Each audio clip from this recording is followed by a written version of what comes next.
Hey everyone, so in this video मैं quick revision करवाने वाली हूँ सेक्शन नंबर 43 का। ठीक है, सेक्शन नंबर 43 पहले है क्या, kinds of share capital. Share capital कितना टाइप का होता है? 2 टाइप का। ठीक है, the first one is equity share capital and the second one is preference shares capital. ठीक है, इक्विटी शेयर कैपिटल में क्या होता है, आपको वोटिंग राइट मिलता है। पहले तो आपको प्लेन वेनीला वोटिंग राइट मिलता है। ठीक है, प्लेन वेनीला मैं आपको बताती हूँ प्लेन वेनीला क्या होता है। एंड सेकेंड हमको डिफरेंशियल वोटिंग राइट मिलता है। ठीक है, एंड प्रेफरेंस शेयर्स में हमको प्रेफरेंशियल राइट मिलता है regarding payment of dividend and repayment of capital during winding up.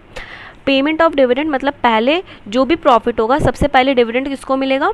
Preference share holder को, उसके बाद मिलेगा इक्विटी शेयर होल्डर को। ठीक है, दूसरा रीपेमेंट ऑफ कैपिटल का भी वही है, कंपनी के वाइंडिंग अप के टाइम पे पहले इनका रीपेमेंट होगा कैपिटल का and then equity shareholder का। ठीक है, अभी हम लोग देखते हैं प्लेन वेनीला क्या होता है, डिफरेंशियल वोटिंग राइट क्या होता है। मैं आपको बताती हूँ।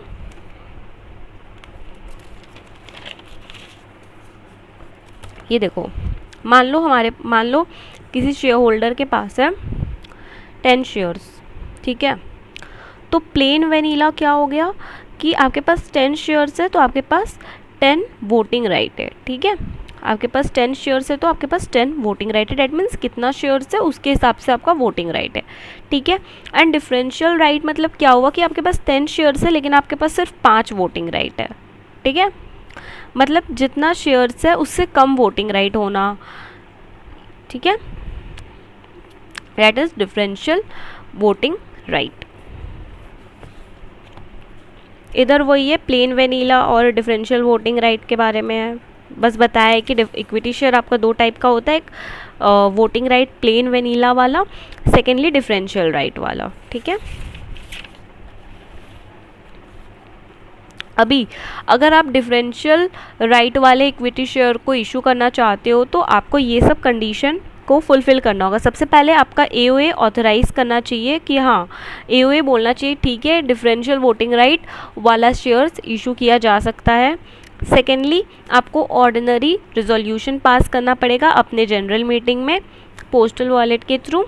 ठीक है, उसके बाद ये वाला पॉइंट देखो ध्यान से आप लोग, the voting power in respect of shares with differential right of the company shall not exceed 74% of the total voting power at any time। मतलब क्या कि जो आपका डिफरेंशियल राइट वाला शेयर्स है ना वो 74% से ज़्यादा नहीं होना चाहिए। ठीक है, ध्यान से देखो, voting right in respect of shares with differential right of the company shall not exceed 74% of total voting power at any time. ठीक है, दूसरा, आपने अपने एनुअल अकाउंट्स को फाइल करने में कोई लापरवाही नहीं किया होना चाहिए। अपने एनुअल रिटर्न को फाइल करने में लास्ट 3 फाइनेंशियल ईयर में, मतलब पिछला 3 फाइनेंशियल ईयर में आपने सही तरीक़ा से अपना जो एनुअल रिटर्न है वो फाइल किया है। दूसरा, आपने डिफ़ॉल्ट नहीं किया होना चाहिए regarding payment of dividend, redemption of preference shares या फिर डिबेंचर्स या फिर redemption of repayment of mature deposit. ये सब में आपने कोई भी डिफ़ॉल्ट नहीं किया होना चाहिए। डिविडेंड का पेमेंट में, इंटरेस्ट का पेमेंट में, रिडम्पशन ऑफ प्रेफरेंस शेयर्स में, रिडम्पशन ऑफ डिबेंचर्स में, रीपेमेंट ऑफ डिपॉजिट्स में। दूसरा, कंपनी ने डिफ़ॉल्ट नहीं किया होना चाहिए payment of dividend, payment of interest, repayment of any term loan, repayment of any term loan from PFI और एसएफआई।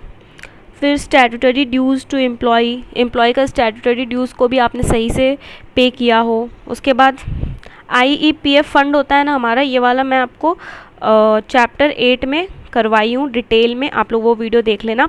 आईईपीएफ फंड में अमाउंट ट्रांसफ़र करने में आपने कोई डिफ़ॉल्ट नहीं किया होना चाहिए।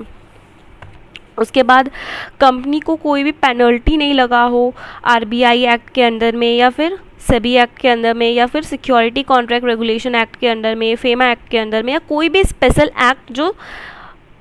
स्पेशल एक्ट के अंदर में आपको कोई पेनल्टी नहीं लगा होना चाहिए।